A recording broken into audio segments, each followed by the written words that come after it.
Romantic देवर भाभी कहानी। काव्या रसोई में चाय बना रही थी।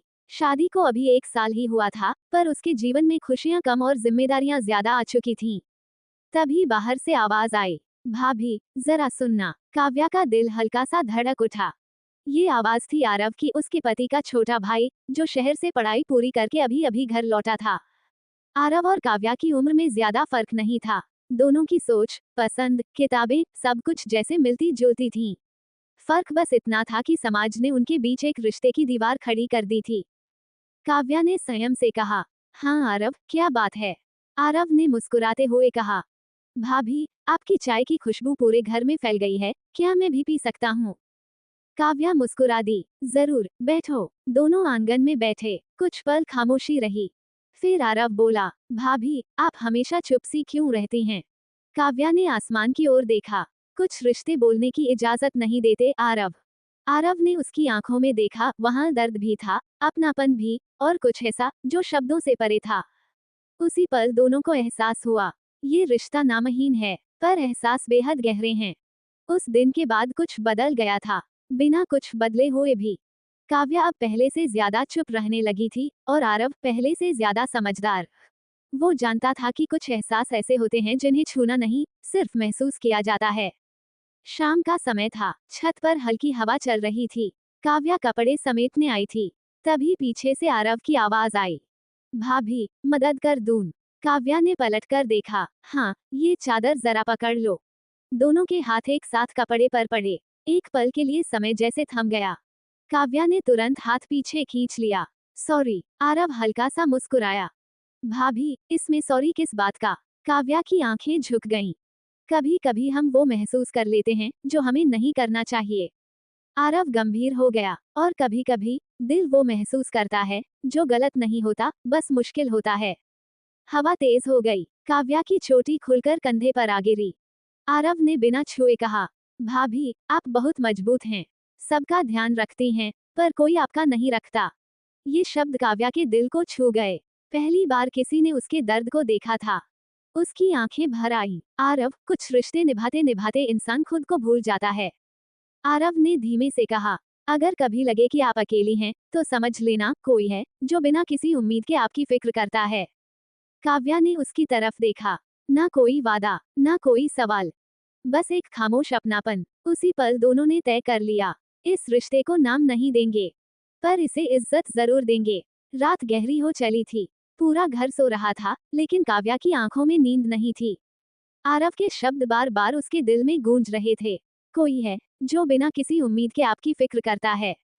वो खिड़की के पास आकर बैठ गई। बाहर चांदनी फैली हुई थी, शांत, सौम्य, ठीक उसके मन जैसी। उसी समय आंगन से हल्की सी आहट आई। आरव छत पर बैठा आसमान देख रहा था। काव्या ने उसे देख लिया। कुछ पल बाद, बिना कुछ कहे, वो भी छत पर आ गई। आरव ने चौंक कर देखा, भाभी, इतनी रात को? काव्या ने हल्की मुस्कान के साथ कहा। नींद नहीं आ रही थी। खामोशी फिर उनके बीच आ बैठी, लेकिन अब ये खामोशी बोझ नहीं थी, ये सुकून थी। आरव ने धीरे से कहा, भाभी, कभी कभी मन करता है काश इंसान सिर्फ दिल की सुन पाता। काव्या ने गहरी सांस ली, और कभी कभी दिल की सुनना सबसे मुश्किल होता है। आरव ने उसकी तरफ देखा, क्या आपको डर लगता है? काव्या की आंखों में सच्चाई उतर आई। हाँ, समाज से नहीं, खुद से। आरव ने तुरंत नजरें झुका ली। मुझे भी। दोनों हंस दिए, एक अधूरी सी हंसी, जिसमें चाहत भी थी और डर भी। थोड़ी देर बाद काव्या उठ खड़ी हुई।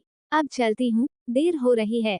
आरव ने कहा। भाभी, वो रुकी। आरव ने बस इतना कहा, आप जैसी हैं वैसी ही बहुत अच्छी हैं। काव्या की आंखें नम हो गईं। वो बिना कुछ बोले नीचे चली गई। पर उसके दिल में पहली बार हल्कापन था। उस रात दोनों को एहसास हुआ, ये रिश्ता आगे बढ़े या न बढ़े, पर इसने उन्हें फिर से जिंदा कर दिया है। और शायद कभी कभी यही काफी होता है। अगली सुबह घर में हलचल थी। शहर से काव्या के पति विवेक आने वाले थे। काव्या रसोई में काम कर रही थी, पर उसका मन कहीं और था। आरव की एक झलक भी उसे बेचैन कर रही थी, और खुद से सवाल भी करवा रही थी, क्या ये एहसास सही है, या बस अकेलेपन की परछाई? तभी विवेक आ गया। घर में रौनक लौट आई। हंसी, बातें, आवाजें, सब कुछ। आरव एकदम सामान्य था, वैसा ही जैसे एक छोटा देवर होना चाहिए। सम्मान, दूरी और सादगी। काव्या ये सब देख रही थी। उसके दिल में एक अजीब सी टीस उठ, सुकून भी और खालीपन भी। शाम को विवेक ने कहा, काव्या, तुम कुछ बदली बदली सी लग रही हो। काव्या चौंकी, नहीं, बस काम ज्यादा है। विवेक ने उसका हाथ थामा। तुम बहुत संभालती हो सब कुछ, पर कभी कभी खुद का भी ख्याल रखा करो। ये शब्द सुनकर काव्या की आंखें भर आईं। उसे एहसास हुआ, शायद उसने अपने दर्द को किसी को बताया ही नहीं। उसी रात छत पर आरव अकेला खड़ा था। काव्या वहां नहीं गई, उसने दूरी चुन ली थी। आरव समझ गया, और उसने भी चुपचाप उस फैसले को स्वीकार कर लिया। कुछ रिश्ते कभी गलत नहीं होते, बस अधूरे रह जाते हैं। पर वो अधूरापन जिंदगी भर इंसान को इंसान बनाए रखता है। समय अपनी रफ्तार से आगे बढ़ता गया। घर फिर से रोजमर्रा की जिंदगी में ढल गया। हंसी, काम, जिम्मेदारियां, सब कुछ। काव्या अब पहले से ज्यादा शांत थी। उसके चेहरे पर एक ठहराव था, जैसे उसने अपने मन से कोई लड़ाई जीत ली हो। आरव भी बदल गया था। अब वो ज्यादा गंभीर, ज्यादा समझदार हो गया था। उसकी नजरों में वही सम्मान था, पर दिल में एक खामोश कहानी। एक दिन आरव ने शहर जाने की बात की। नौकरी लग गई थी, सब खुश थे। काव्या भी मुस्कुराई, पर आंखों के कोने में हल्की सी नमी थी। जाने से पहले आरव आंगन में खड़ा था। काव्या पानी देने आई।